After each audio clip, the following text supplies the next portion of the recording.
Commander Helen Carter stood on the bridge of the Frontier Dawn and watched the planet rotate below them through the massive viewing screen. The world was beautiful with its blue oceans and green continents that reminded her of Earth, before humanity had spread across the stars. She had been commanding exploration vessels for 12 years now, but every new discovery still made her heart beat faster with excitement and wonder.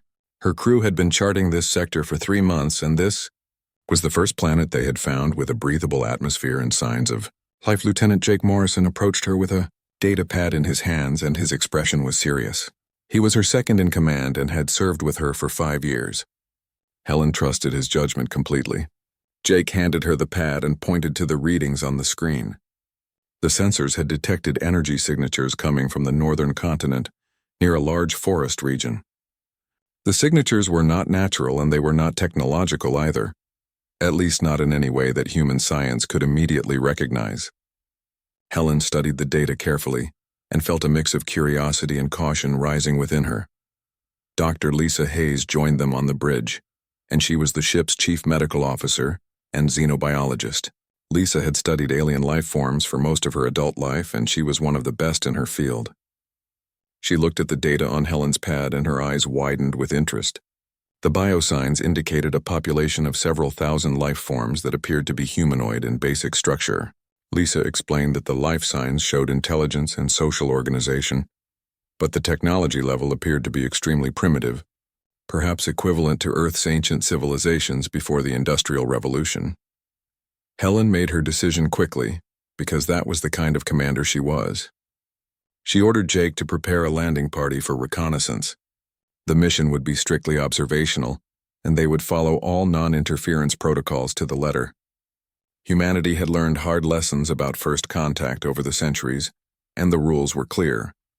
Observe but do not interfere with developing civilizations unless there was an immediate threat to human life or a direct request for help from the native population. Jake selected Paul Bennett as the engineer for the landing party because Paul was skilled with scanning equipment and could analyze any technology they might encounter. The three of them would go down together while the rest of the crew maintained orbit and monitored from above. Helen suited up in her environmental gear, even though the atmosphere was breathable, because protocols required it for initial contact situations. The suits would protect them from unknown pathogens and environmental hazards while also providing communication links back to the ship. The shuttle descent took 20 minutes, and Helen watched the landscape grow larger beneath them as they dropped through the atmosphere. The forests below were dense and ancient, with trees that reached heights of over 100 meters. Rivers carved through the terrain like silver threads, and she could see clearings where the native population had built their settlements. Jake piloted the shuttle with expert precision and brought them down in a concealed location 3 kilometers from the nearest settlement. They began their approach on foot. Through the forest, and the vegetation was unlike anything Helen had seen before. The leaves were a deep purple color instead of green, and they seemed to pulse gently with their own internal light. Paul's scanner indicated that the plants used a different photosynthetic process than Earth plants, but served the same basic function. The air smelled sweet and slightly spicy, and Helen found herself breathing deeply despite the suit's filtration system. As they neared the settlement, Helen signaled for the team to slow down and move more carefully. They found a position on a small ridge that overlooked the native village, and Helen pulled out her observation scope. What she saw made her catch her breath. The natives were indeed humanoid, standing upright on 2 legs with 2 arms and a head positioned similarly to humans. But their skin had a bronze color that seemed to shimmer and shift in the sunlight, almost as if it contained metallic particles that reflected light in unusual ways. The settlement consisted of perhaps 50 structures made from woven branches and clay, built in a circular pattern around a central gathering space. The natives moved about their daily activities with purpose and organization.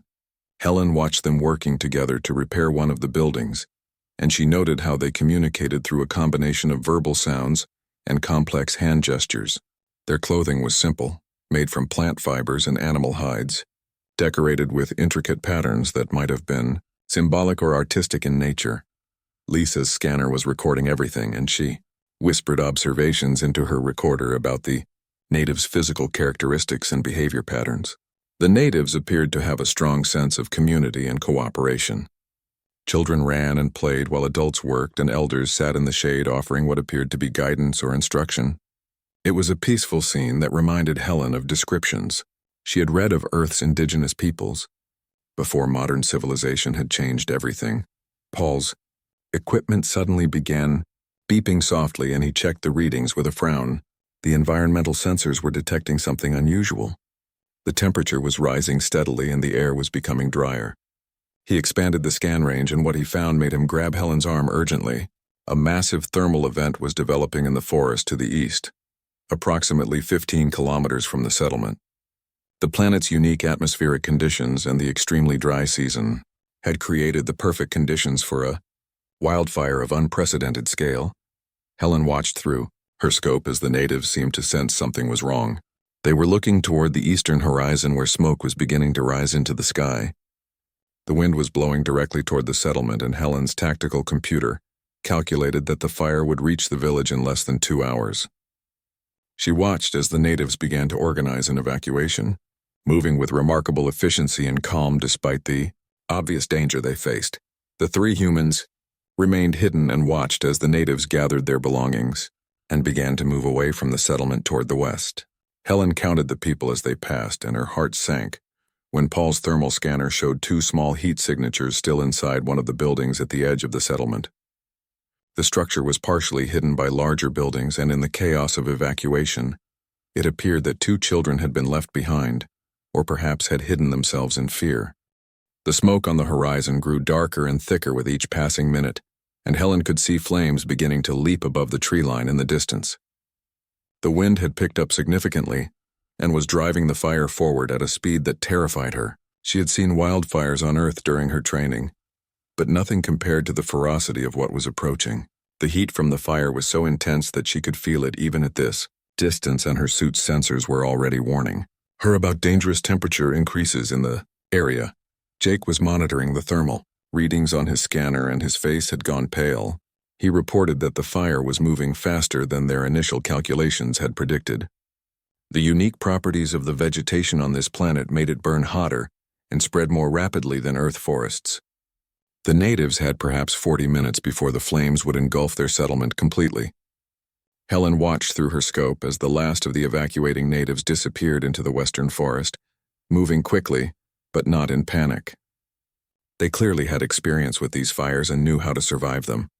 But the 2 children were still inside that building, and Helen could see their heat signatures on Paul's scanner, huddled together in what appeared to be a corner of the structure. She felt her chest tighten with the weight of the decision she knew she had to make.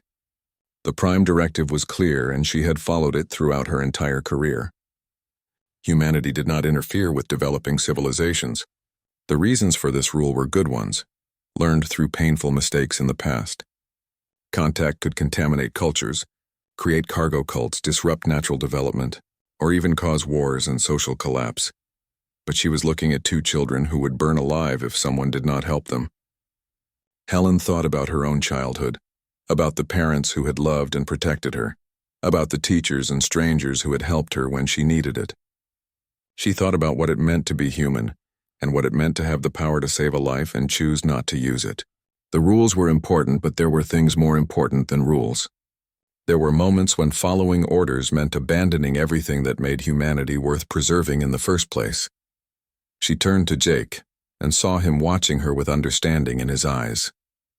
He knew what she was thinking, and he shook his head slowly. He reminded her that violating the prime directive could end her career and possibly result in criminal charges. The regulations existed for good reasons, and countless committees had debated every word of them. Helen listened to him, and she understood his concerns because they were valid and reasonable. But she also knew that she would never be able to live with herself if she returned to the ship and left those children to die. Lisa spoke up quietly and said she would go with Helen. As a medical officer, Lisa had taken an oath to preserve life wherever possible. She understood the regulations, but she also understood that some choices transcended policy and procedure. Paul tried to argue that they could call for a shuttle extraction for the children without revealing themselves, but Helen pointed out that there was no time. By the time a shuttle could launch from the Frontier Dawn and reach the surface, the building would already be engulfed in flames. Helen made the decision, and it was final. She contacted the ship and ordered an immediate shuttle launch to their position. The duty officer on the bridge questioned the order, but Helen used her command authority to override any objections. She told Jake to remain at the observation point and maintain contact with the ship. If things went wrong, he would need to take command and get the ship to safety. Jake started to protest, but Helen cut him off. She had made her choice, and she needed him to trust her and follow orders. The shuttle arrived in 8 minutes, and Helen and Lisa ran to meet it. The pilot was confused about the emergency, but Helen did not have time to explain. She ordered him to keep the engines hot and be ready for immediate takeoff. Then she and Lisa began running toward the settlement.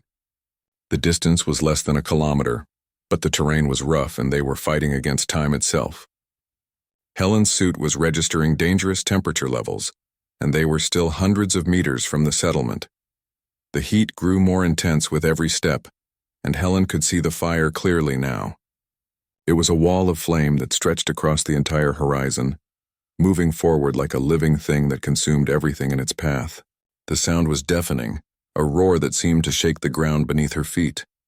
Ash and burning embers filled the air, and Helen's visor was becoming difficult to see through as soot accumulated on the surface. They reached the edge of the settlement, and Helen oriented herself quickly. The building with the children was on the far side, nearest to the approaching fire. She ran between the abandoned structures, and her lungs were burning despite the suit's air supply. Lisa was right behind her, and neither of them spoke because there was nothing to say. They both knew this might be the last decision they ever made. The building was small and made from woven branches that had been plastered with clay. The entrance was a simple opening covered by a hanging mat made from plant fibers. Helen pushed through it, and the interior was dark and filled with smoke. Her suit's lights activated automatically, and she scanned the space quickly. The children were there, huddled in the corner, exactly where the scanner had shown them. They were small, perhaps equivalent to 5- or 6-year-old humans, with the same bronze shimmering skin as the adults, but with larger eyes that were wide with terror. Helen moved toward them and spoke softly, even though she knew they could not understand her words. She hoped her tone would convey that she meant no harm. The children shrank back against the wall and made high-pitched sounds of fear. Lisa knelt down beside Helen and held out her hands in what she hoped was a universal gesture of peace and comfort. The building shuddered, and Helen looked up to see the roof beginning to sag. The fire was close enough now that the structure itself was starting to burn. There was no more time for gentle approaches. Helen reached forward and scooped up one of the children, who immediately began to struggle and cry out. Lisa grabbed the other child, who fought against her with surprising strength. Helen's visor cracked suddenly from the intense heat, and she could feel the temperature inside her suit, rising to dangerous levels. The suit's alarm was screaming warnings that she ignored completely. She turned toward the entrance and saw flames beginning to spread across the roof above them. Helen held the struggling child against her chest and ran for the entrance as burning debris began to fall from the ceiling. The child was surprisingly heavy and fought against her grip with desperate strength. She could feel small fists pounding against her suit and hear the terrified cries that the child made. Helen understood the fear because to this child she was a monster, a strange creature that had appeared in the darkness. But there was no time to comfort or explain. Every second they remained in the building brought them closer to death. Lisa was right behind her, and Helen could hear her breathing hard over the communication channel. The second child was also fighting, and Lisa stumbled as a piece of burning roof fell directly in front of her. Helen grabbed Lisa's arm and pulled her forward. They crashed through the entrance just as the entire structure collapsed behind them, with a sound like thunder. The heat blast knocked Helen to her knees, and she felt her suit systems failing one by one. Alarms were screaming in her ears, and her heads-up display was flashing red warnings about critical damage. She forced herself to stand and looked around desperately for the path back to the shuttle. The smoke was so thick now that she could barely see 3 meters in front of her. The child in her arms had stopped struggling and was clinging to her instead, perhaps sensing that this strange being was trying to save rather than harm. Helen started running again and used her suit's navigation system to guide her, even though the display kept flickering and threatening to shut down completely. The settlement was burning around them now, and Helen could see flames consuming the buildings they had observed just an hour earlier. The beautiful structures that had been built with such care and skill were being reduced to ash and charred wood. She thought about the people who had lived here, and wondered if they would return to rebuild or if this place would simply become another scar on the landscape. The fire had no mercy, and no sense of the history or meaning of what it destroyed. Lisa called out that her suit was failing, and Helen turned to see her friend limping badly. Something had hit Lisa's leg during the collapse, and she was struggling to keep up. Helen grabbed her arm again and half-dragged her forward. The children were both quiet now, and Helen wondered if they had passed out from fear or smoke inhalation. She could not check because stopping meant dying. The only thing that mattered was forward movement, one step after another, away from the flames that wanted to consume them all. They cleared the settlement, and Helen could see the shuttle in the distance. The pilot had moved it closer, risking his own life to reduce the distance they would need to cover. Helen felt a surge of gratitude and pride in her crew. They were good people who understood what it meant to help others even when regulations said otherwise. She pushed herself harder, and her legs felt like they were made of lead. Lisa was leaning heavily on her now, and Helen was essentially carrying both her and the child. Then Helen saw something that made her blood run cold. The fire had spread faster than anyone could have predicted, and flames were racing through the dry grass between them and the shuttle. The path they needed to take was already being cut off. She adjusted their direction and tried to find another route, but everywhere she looked there was fire or smoke so thick that she could not see through it. They were being surrounded, and the shuttle was only 100 meters away, but it might as well have been on another planet. The pilot's voice came over the communication channel, and he was shouting that they needed to hurry because he would have to take off soon or the shuttle itself would be damaged beyond repair. Helen wanted to scream at him to wait, but she had no breath for words. She just kept moving and hoped that somehow they would find a way through. Lisa stumbled and nearly fell, but Helen held her up through sheer force of will. The children were precious cargo, and she would die before she let them burn. A massive tree to their right exploded from the heat and sent burning branches flying in all directions. One struck Helen's shoulder and spun her around. She managed to keep her grip on the child but lost her hold on Lisa. Helen turned back and saw Lisa on the ground with the second child still clutched in her arms. Helen reached down and hauled Lisa to her feet. Blood was running down Lisa's face from a cut on her forehead, but she was still conscious and still moving. They were so close to the shuttle now that Helen could see the pilot's face through the cockpit window. He was gesturing frantically for them to hurry, and Helen could see that he had already begun the takeoff sequence. The engines were glowing hot and the landing gear was starting to retract. Helen found a burst of strength from somewhere deep inside herself and sprinted the last 50 meters. She threw herself and the child through the shuttle's open door and turned back to help Lisa, who was right behind her. Lisa reached the door and handed the child to Helen before pulling herself inside. The pilot did not wait for them to secure themselves before launching the shuttle upward. The sudden acceleration threw them all against the rear wall, and Helen wrapped herself around both children to protect them from impact.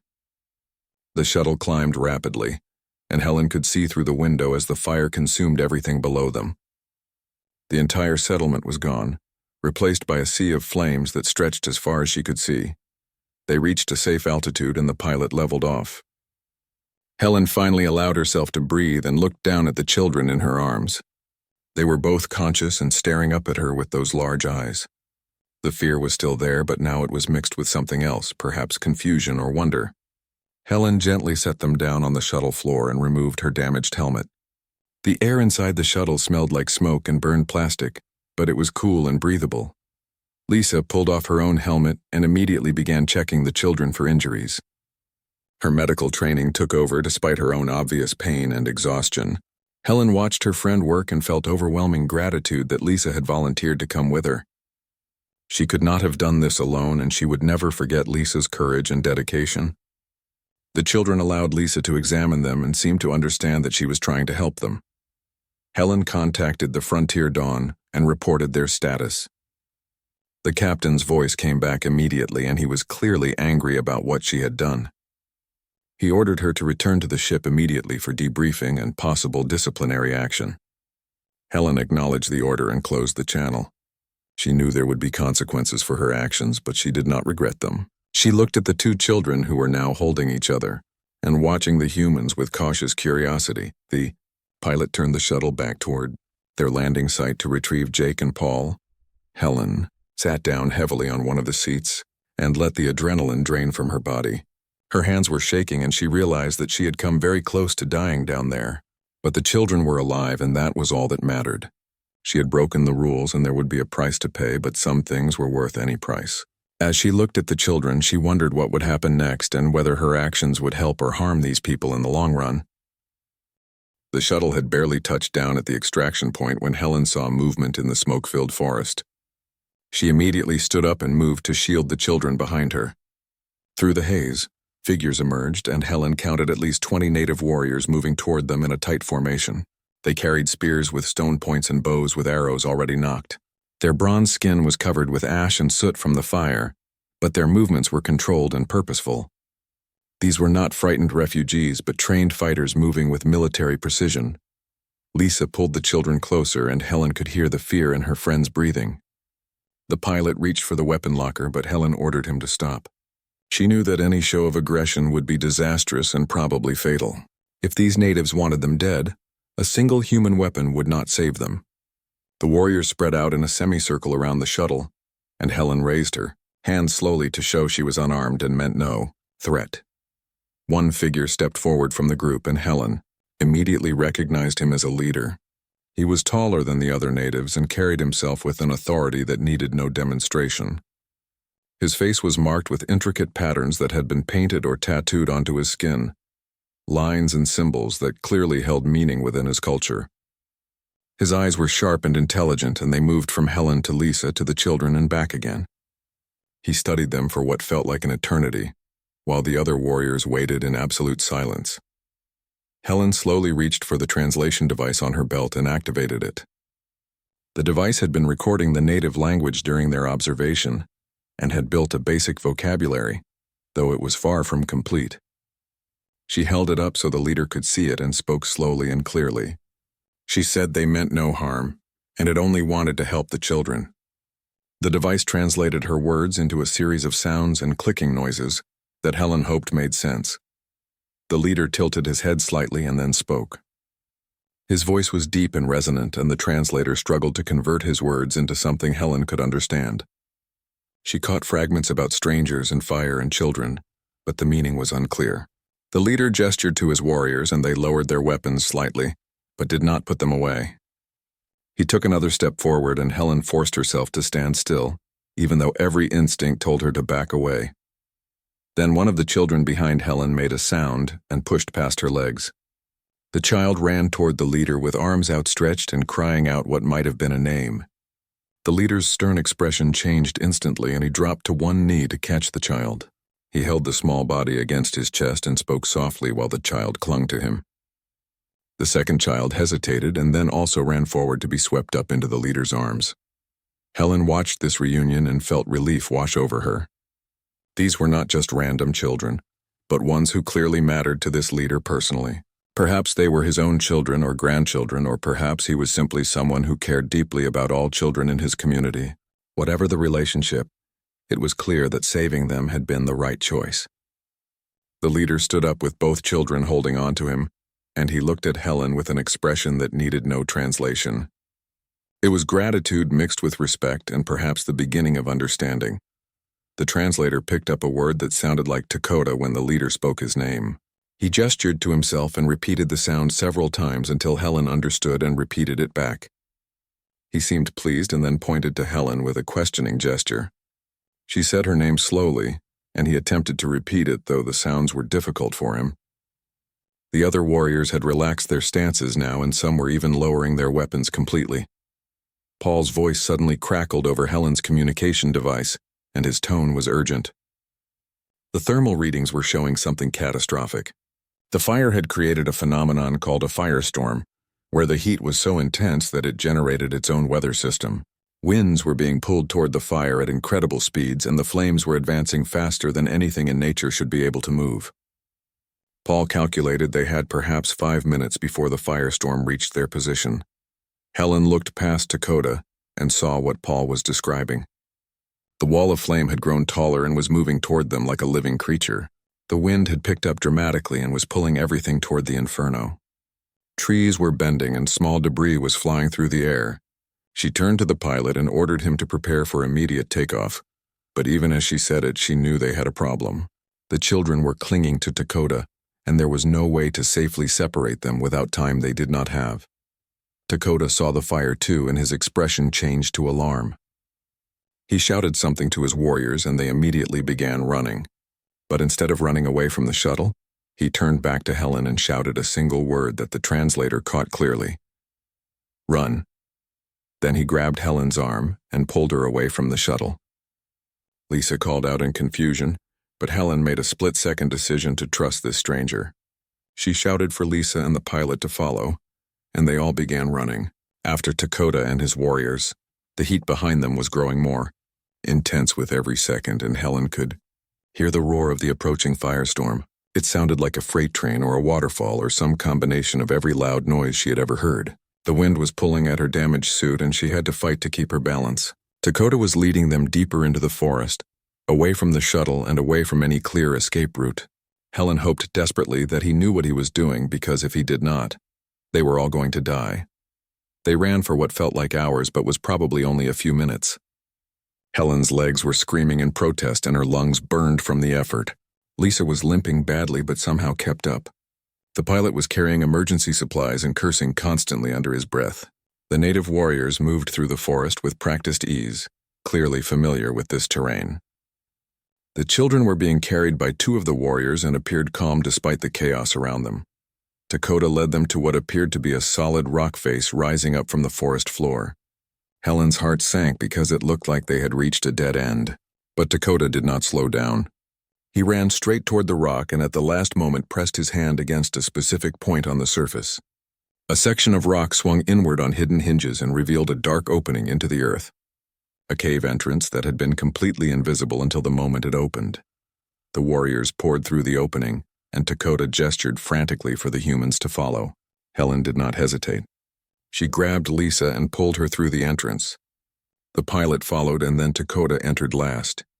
He placed his hand on the inside of the door and it swung shut just as the firestorm reached them. The sound was deafening even through the thick rock. The entire cave shook and dust fell from the ceiling.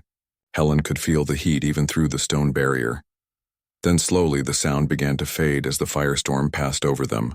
They were in complete darkness except for the dim glow from Helen's damaged suit. She could hear breathing all around her, both human and native. The children were making soft sounds of fear but were otherwise quiet. Helen's hands were still shaking from the adrenaline and the close call. They had survived, but now they were trapped underground with 20 native warriors and no way to contact the ship or return to the shuttle. Helen stood in the darkness and listened to her own breathing, while her eyes slowly adjusted to the dim light from her suit's emergency systems. The cave was cool compared to the inferno outside, and the air smelled of earth and stone. She could hear movement around her as the natives began to organize themselves. Someone struck what sounded like flint, and sparks flew in the darkness. Within moments, a soft glow began to spread as the natives lit torches that had apparently been stored in the cave for exactly this kind of emergency. The torchlight revealed that they were standing in a large cavern with walls that stretched up into darkness above them. The floor was smooth as if it had been worn down by countless feet over many years. Helen realized this was not just a random cave but a prepared shelter, a place these people had used before when the fires came. Dakota moved through his people, checking on each person and speaking quietly to them. The children who Helen and Lisa had rescued were being held by an older female, who might have been their mother or grandmother. The woman was crying and holding them close while speaking rapidly to Dakota. Lisa activated her suit's medical scanner and began a quick assessment of their group. The pilot had minor burns on his hands, and Lisa's own leg injury was worse than she had initially thought. Helen had cracked ribs from the impact when they had entered the shuttle, and her suit was barely functional. But they were all alive, and that was more than Helen had dared hope for a few minutes ago. She carefully removed her helmet because the suit's air supply was depleted, and the cave air seemed breathable based on the scanner readings. Dakota approached Helen and gestured for her to sit down on a flat rock near the cave wall. She complied because standing was becoming difficult anyway. He studied her face in the torchlight and then spoke slowly while pointing to the children. The translator was working better now that it had more vocabulary to draw from.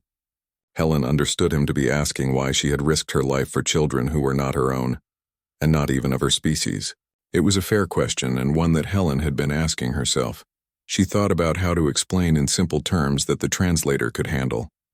She said that where she came from, they believed that all children deserved protection and that the strong had a responsibility to help the weak. She said that seeing someone in danger and having the power to help meant she had no choice but to act. She knew this was an oversimplification of complex ethical principles, but it was the best she could do under the circumstances. Dakota listened carefully, and then nodded slowly as if he understood not just the words but the meaning behind them. The children had calmed down now, and were watching Helen with curiosity rather than fear. They whispered to each other and pointed at her strange appearance. Helen smiled at them and made a small wave. The younger one, who she thought might be the one called Kai based on the sounds Dakota had made earlier, tentatively waved back. It was a tiny gesture, but it filled Helen with warmth. These children would live to grow up and have their own children someday, and none of it would have happened without the decision she had made to break the rules. Paul's voice suddenly crackled through Helen's communication device and made everyone in the cave jump. The natives grabbed their weapons and looked around in confusion, trying to locate the source of the voice. Helen quickly held up the device and tried to explain that it was a tool for talking to people far away. She was not sure how much they understood, but Dakota eventually gestured for his warriors to lower their weapons again. Paul reported that he and Jake were safe at their observation point, but had lost contact with the shuttle. The firestorm had passed, but the devastation it left behind was total. Helen asked Paul if he could reach the Frontier Dawn, and he confirmed that he had established a weak signal. Helen took a deep breath and prepared to report their situation to the ship. She explained that they were trapped underground with the native population, and extraction was not possible while the fires continued above. She requested that the ship maintain orbit and wait for further instructions. The response came back quickly, and it was not what she wanted to hear. The captain was ordering her to find a way to separate from the natives immediately and establish an extraction point. He reminded her that she had already violated multiple regulations, and that continued. Contact would only make things worse. Helen looked around the cave at the people who had saved her life and felt anger rising in her chest. She spoke carefully and firmly to the captain and said that separation was not possible, and that the natives had demonstrated intelligence and compassion that deserved respect. She said that they had saved human lives at risk to themselves, and that abandoning them now would be both immoral and impractical. The captain's response was sharp, and he threatened her with immediate relief of command if she did not follow orders. Lisa moved closer to Helen and whispered that they should comply with the captain's orders. The pilot agreed and said that every moment they spent with the natives was increasing the risk of cultural contamination. Helen understood their concerns and knew they were following proper protocol. But she also knew that the situation had moved far beyond protocol. They had been seen and identified as something other than natural phenomena. The natives had watched them arrive in a shuttle, had seen their technology, and had observed their willingness to risk everything to save children. The damage to the non-interference directive had already been done, and pretending otherwise was simply denial. Dakota had been watching this exchange with keen interest, even though he could not understand the words. He seemed to sense the conflict, and he approached Helen again. Through the translator, he asked if her people were angry with her for helping his children. Helen hesitated and then decided that honesty was the best approach. She said yes, that she had broken important rules to save the children and that there would be consequences for her actions. She tried to explain the concept of the Prime Directive in simple terms, about how her people believed that they should not interfere with other civilizations who were still developing. Dakota listened carefully and then asked a question that cut straight to the heart of the matter. He asked if Helen's people valued rules more than they valued life. Helen felt the weight of that question and struggled to answer.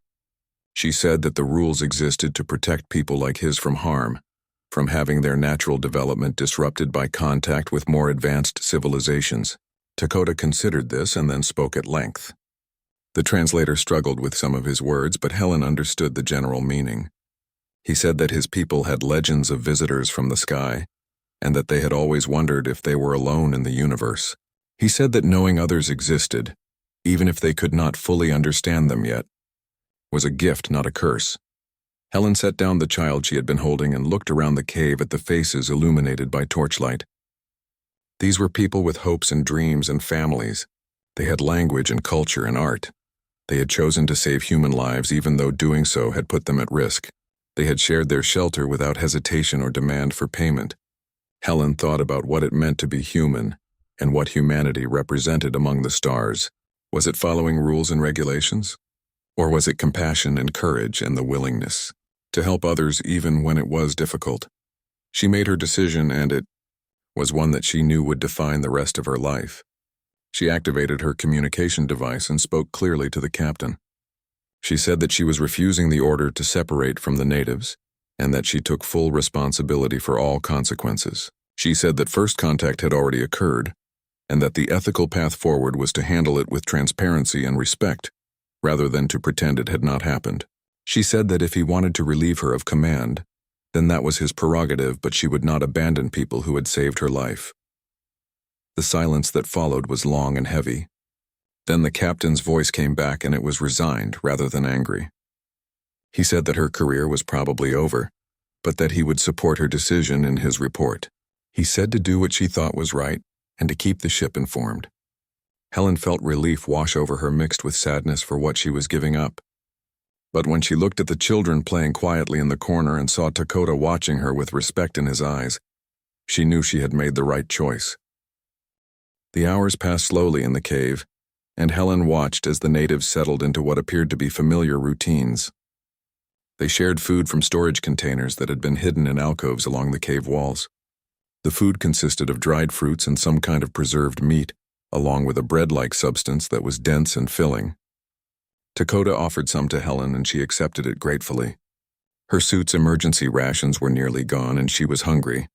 The food tasted strange but not unpleasant, with flavors that reminded her of nuts and honey. Lisa had set up a small medical station in one corner of the cave and was treating injuries among both the humans and the natives.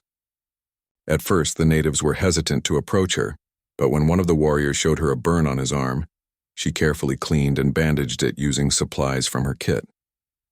The warrior seemed surprised by the treatment and showed the bandage to others. Soon there was a small line of natives waiting to be treated. Lisa worked methodically, and Helen could see her friend's natural compassion overcoming any concerns about protocol violations. Helen's medical scanner was recording data about native physiology, and what it revealed was fascinating. Despite their different appearance, the natives shared remarkable similarities with human biology. They had a cardiovascular system, respiratory system, and skeletal structure that were analogous to human systems, even if the details were different. Their blood was copper-based rather than iron-based, which explained the bronze color of their skin. Lisa theorized that this might be an adaptation to the planet's atmospheric composition or mineral content. The children, Kai and Mika, as Helen had learned their names, were becoming bolder in their curiosity about the humans. They approached Helen's damaged suit, which was lying against the cave wall, and touched it cautiously. Helen showed them how the helmet worked and let them look through the cracked visor. Their delighted reactions made her smile. Dakota watched this interaction with interest, and then approached with what appeared to be an invitation. He gestured for Helen to follow him deeper into the cave system. Helen signaled to Lisa that she was going to explore, and to keep an eye on things. The pilot was resting with his eyes closed, but he opened one when Helen passed and gave her a thumbs up. Helen followed Dakota through a narrow passage that led away from the main cavern. The walls here were covered with markings and paintings that glowed faintly in the torchlight. Helen realized these were not random decorations, but some kind of historical record or artistic expression. The passage opened into a larger chamber, and Helen stopped in amazement at what she saw. The walls were covered from floor to ceiling with elaborate paintings depicting the history of Dakota's people. She could see images of the natives hunting, building, celebrating, and fighting. There were images of the great fires that periodically swept across the land. There were images of their gods or ancestors, tall figures with light emanating from their bodies. And there were images of beings that looked distinctly different from the natives, figures that seemed to come from the sky. Dakota pointed to these sky figures and spoke at length. The translator worked hard to keep up with his words. He explained that his people had stories passed down through countless generations about visitors from above. Some of the stories described these visitors as gods or spirits. Others described them as beings from distant places who had once walked among his people long ago. The stories varied, but the core idea remained consistent. They were not alone in the universe, and someday the Sky People would return. Helen felt a chill run down her spine as she realized the implications. Either Dakota's people had an incredibly prescient mythology, or there had been previous contact with spacefaring species at some point in their distant past. She examined the paintings more closely and saw that the sky beings were depicted with tools and vehicles that could be interpreted as advanced technology if you looked at them through that lens. This changed everything. If there had been prior contact, then the Prime Directive's foundation was already compromised for this world. She asked Dakota if his people had any artifacts or objects from these ancient visitors. He led her to a small alcove where several items were displayed on a stone shelf. Helen's breath caught as she recognized materials that were clearly not natural to this planet. There were fragments of what looked like refined metal, a piece of crystalline material that glowed with internal light, and a small device that might have been a tool or instrument. These were not native creations. Someone had been here before, perhaps thousands of years ago. Helen carefully photographed the artifacts with her suit's camera and took readings with her scanner. The data would need to be analyzed by experts, but even her basic equipment could tell that some of these materials did not match anything in the known periodic table. She felt excitement mixing with concern. This discovery would interest the scientific community, but it also meant that humanity was not the first to find this world. Someone else had been here and had apparently chosen to leave or had been forced to leave. Dakota watched her examination with patience and then asked a question that surprised Helen. He wanted to know where she came from and how she had traveled here. Helen considered how to explain space travel and star systems to someone whose technology was roughly equivalent to Earth's bronze age. She used the translator to describe her homeworld and how humans had learned to build ships that could travel between stars. She tried to keep it simple, but Dakota's questions showed that he grasped the concepts quickly. He asked about other worlds and other peoples. He asked if humans were the only sky people, or if there were others. Helen explained that humanity had encountered several other intelligent species in their exploration of the galaxy, and that most of them were friendly and peaceful. She told him about the careful rules humanity followed when meeting new civilizations, and tried to explain why she had broken those rules to save his children. Dakota listened carefully and then said, something that the translator rendered as understanding, that some laws are less important than kindness.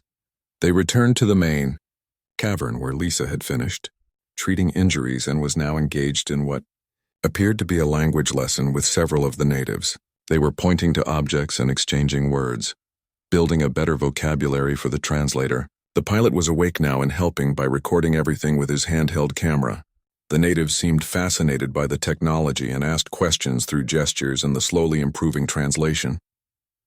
Helen sat down next to Lisa, and for the first time since entering the cave, she allowed herself to relax slightly. They were still trapped underground with no clear path to extraction, but they were alive and safe for the moment.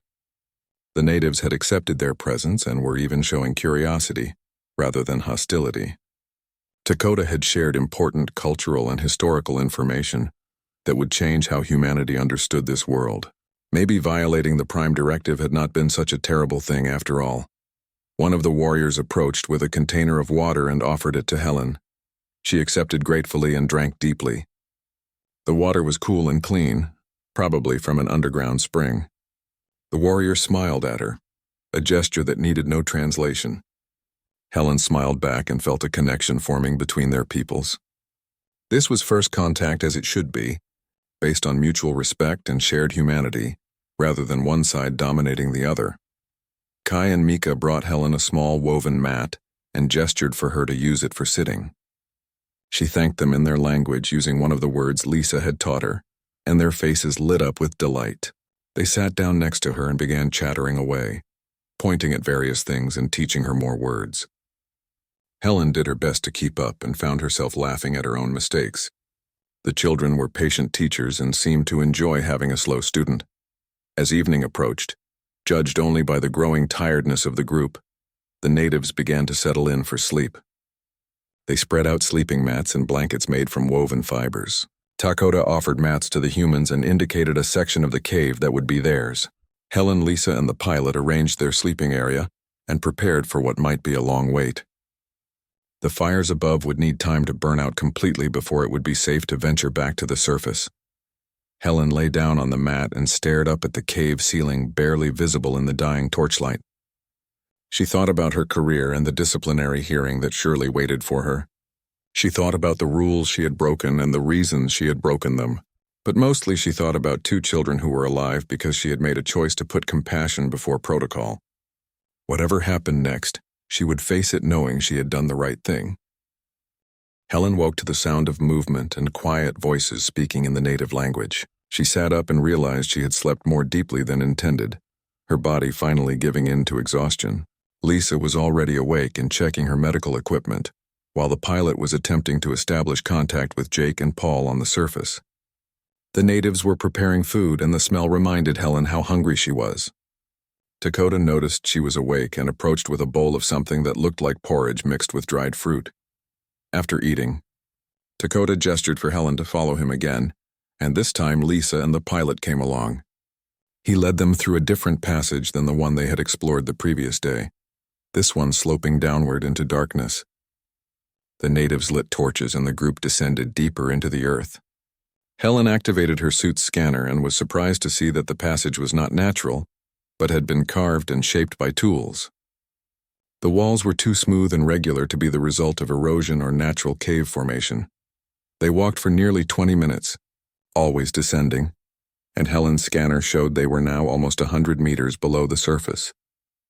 The air remained breathable, though slightly cooler than above. The passage finally opened into a massive underground chamber, and Helen stopped in her tracks, unable to process what she was seeing. Before them stretched an entire city built inside the earth. Buildings carved from the living rock rose up in orderly rows. Artificial channels carried water through the streets. Gardens grew under the light of glowing crystals embedded in the ceiling high above. There were hundreds of natives moving through this underground city, perhaps thousands. They stopped their activities to stare at the strange visitors but did not show fear or hostility, only intense curiosity. Children ran up to get a closer look before being called back by their parents. Lisa was scanning everything frantically and murmuring observations into her recorder. The pilot was filming with wide eyes and occasionally whispering words of amazement. Dakota spoke and the translator worked to keep up with his explanation. This was the true home of his people, the heart of their civilization. The surface settlements were outposts, places where they went to farm and hunt during the safe seasons. But when the great fires came, as they did every few years, the people retreated underground to this city that had existed for generations beyond counting. He explained that his people had learned long ago that the surface world was dangerous and unpredictable, so they had built a permanent home beneath the earth where they could control their environment. Helen walked through the streets in a daze and tried to understand what this meant. These people were not primitive savages living at the mercy of nature. They were engineers and architects who had solved complex problems of water management, food production, and structural engineering without any of the technological advantages humanity had relied upon. The building showed sophisticated understanding of load-bearing structures and efficient use of space. The water channels included what appeared to be filtration systems using layers of sand and charcoal. Lisa pointed out gardens where plants grew in carefully tended soil under the light of the glowing crystals. She took samples of the crystals and her scanner showed they were a form of bioluminescent organism, similar to fungus but more complex. The natives had cultivated these organisms specifically for their light-producing properties and had learned to control their growth and placement. It was an elegant solution to the problem of underground agriculture and one that showed deep understanding of biological systems. They passed a building that Dakota identified as a place of learning where children were taught the history and skills of their people. Helen glimpsed inside and saw young natives sitting in organized groups while an elder demonstrated something using drawings on a stone surface. The scene reminded her of classrooms on Earth, and she felt a profound connection to these people across the vast gulf of species difference. The desire to learn and to pass knowledge to the next generation was apparently universal. Dakota led them to a large, circular building at the center of the city and explained that this was the gathering place of the council, the elders who made decisions for the community. Helen felt nervous as they entered because she knew this would be the real test. Saving 2 children was one thing, but explaining her presence to the political leadership of an entire civilization was something else entirely. Inside the building was a circular room with stone benches arranged in tiers around a central floor. Seated on these benches were perhaps 30 natives, both male and female, all watching the newcomers with expressions ranging from curiosity to concern. Dakota spoke to the council at length, and Helen caught fragments through the translator. He was explaining how the humans had saved Kai and Mika, how they had risked their own lives in the fire, how they had shared shelter in the emergency cave. He spoke with passion and conviction, clearly arguing in favor of the humans. But Helen could see that not everyone on the council agreed with him. Several of the elders were shaking their heads and speaking in opposition. One elder, a female with gray in her hair and deep lines around her eyes, stood and addressed the council. The translator struggled with her rapid speech, but Helen understood that she was expressing concern about the strangers and what their presence might mean. She asked questions about where the humans came from and what they wanted. She pointed out that the legends spoke of sky people who had both helped and harmed in the ancient past. How could they know which kind these new visitors were? Helen stepped forward and asked Dakota if she could speak to the council. He looked uncertain but then nodded and gestured for her to address the gathering. Helen took a deep breath and tried to organize her thoughts. She spoke slowly and clearly so the translator could keep up. She explained that her people had been exploring the stars and had found this world by chance.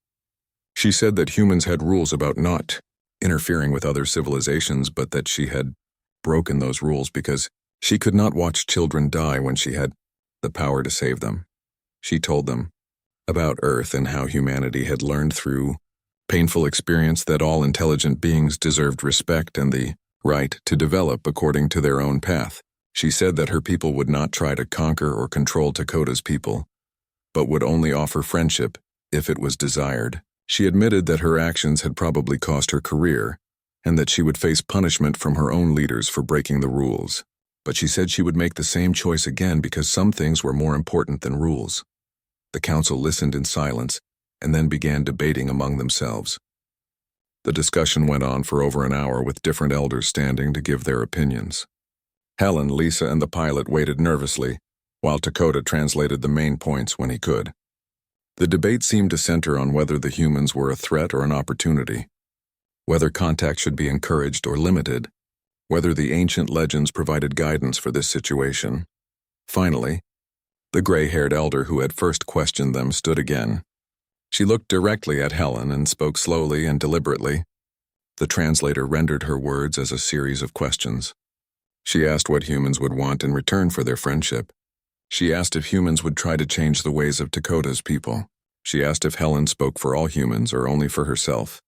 Helen answered each question honestly. She said that humans would want nothing except the chance to learn about Dakota's people and to share knowledge if it was welcome. She said that humans believed each people should follow their own path and their own beliefs without interference, and she admitted that she spoke only for herself and her small crew, that the larger human civilization would need to decide its own policies about contact. But she promised to speak in favor of respect and friendship when she made her report.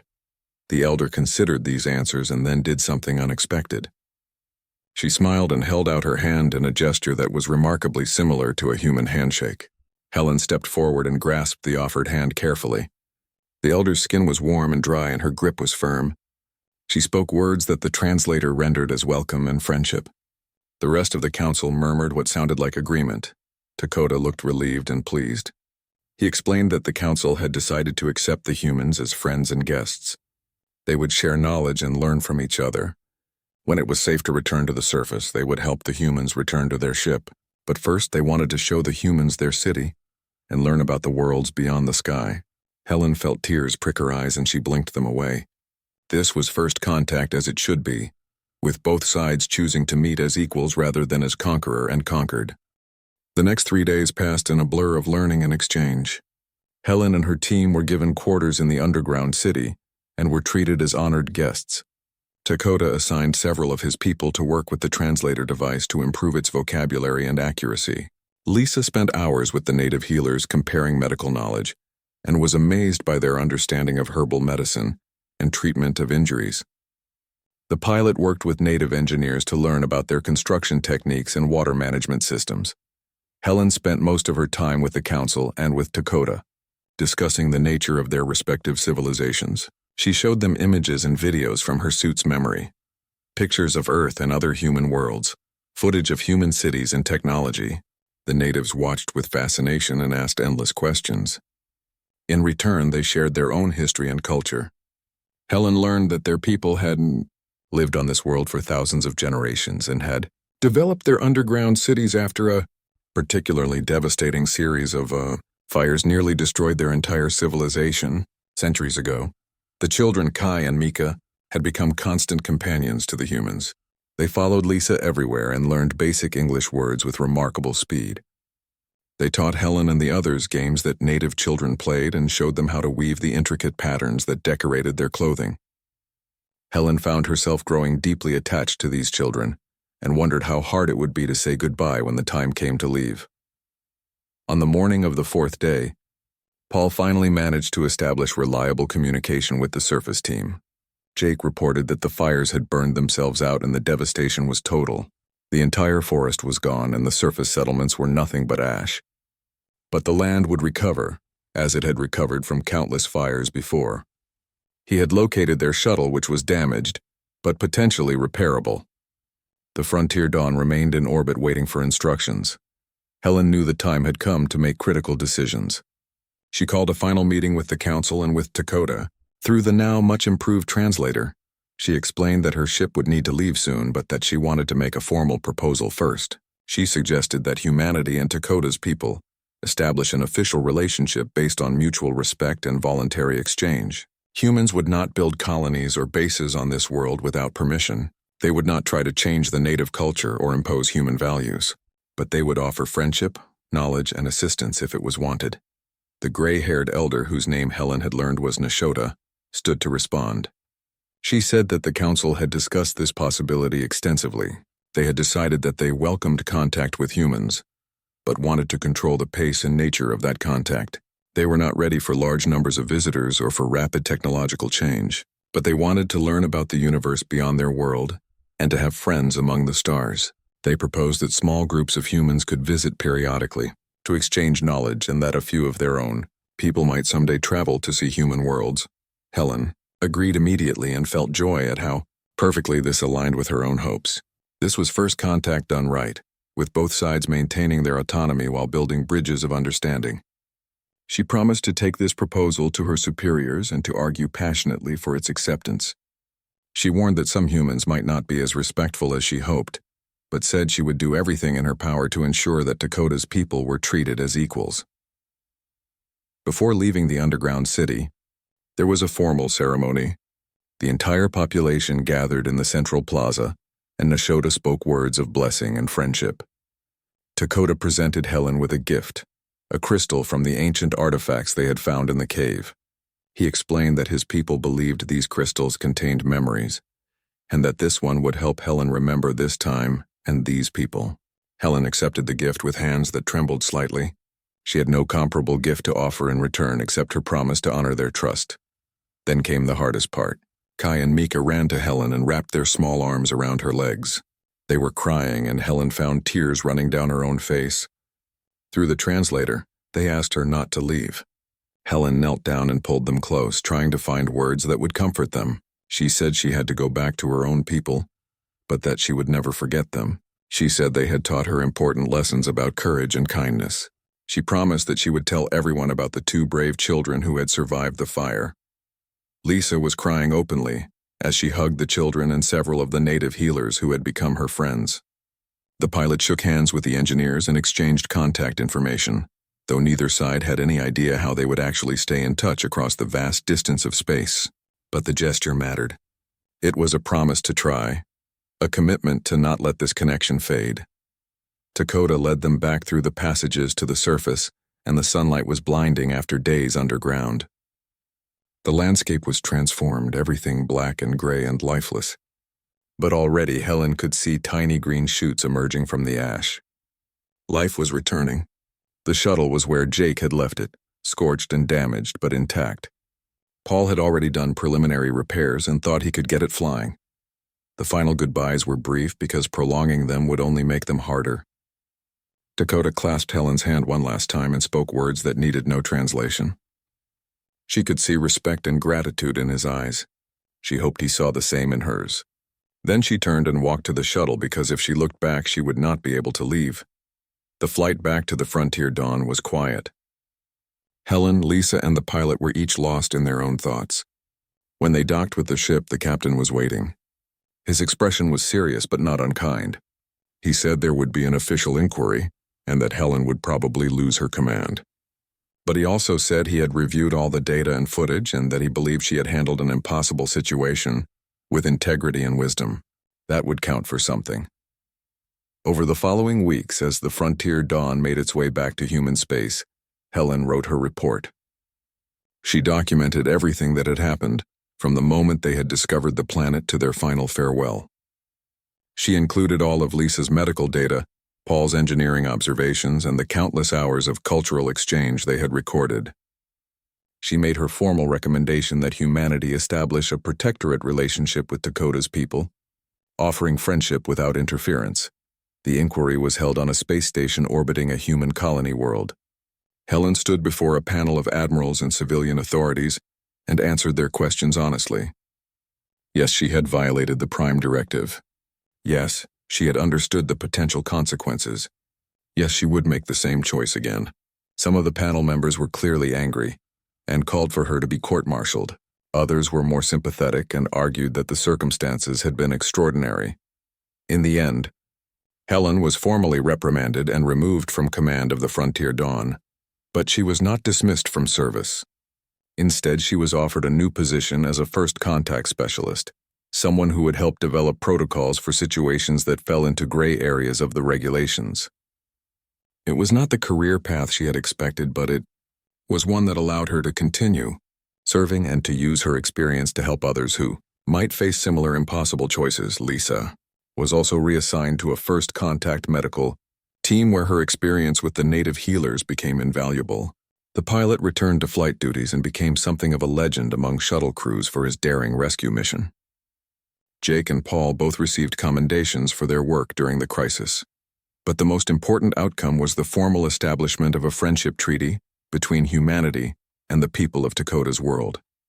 A small human embassy was built far from the native settlements, designed to minimize disruption to their way of life. Dakota was appointed as the primary liaison for his people, and he traveled to the embassy regularly to meet with human diplomats and scientists. Carefully controlled cultural exchanges began, with both sides learning from each other. 5 years later, Helen returned to the planet for the first time since the fire. She came as part of an official delegation, but her real purpose was personal. She had promised to come back and check on 2 children who had changed her life. Dakota met her at the embassy and his greeting was warm. He had aged in the intervening years, but his eyes still held the same intelligence and kindness she remembered. He led her to the rebuilt surface settlement, where Kai and Mika now lived with their families. They were older now, approaching adolescence by native standards. When they saw Helen, they ran to her just as they had done in the underground city all those years ago. But this time there were no tears, only joy and laughter. Through the now perfect translator, they told her about their lives and their dreams. Kai wanted to become a scholar and learn about the stars. Mika wanted to be a healer like Lisa, and maybe even visit human worlds someday. Helen spent a week with Dakota's people and saw how their civilization had been changed by contact with humanity, but not destroyed or overwhelmed.